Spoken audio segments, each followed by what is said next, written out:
Отново на лов, втори ден в ловно стопанство Борима.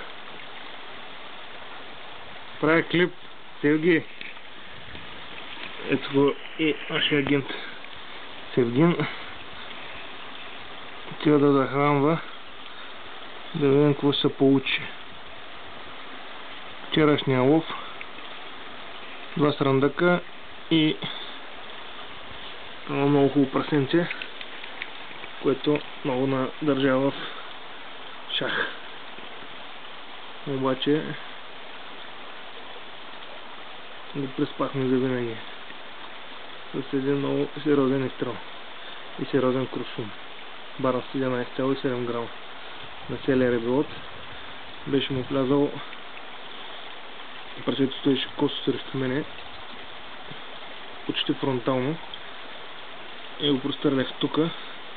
Куршума мина през цялото тяло и се спря в кожата на задния бут. Никакъв шанс. Около 100 кг. Предполагам, че зъбите казаха, че ще излязат около 14-15 см. Като за първи глеган в живота е добре.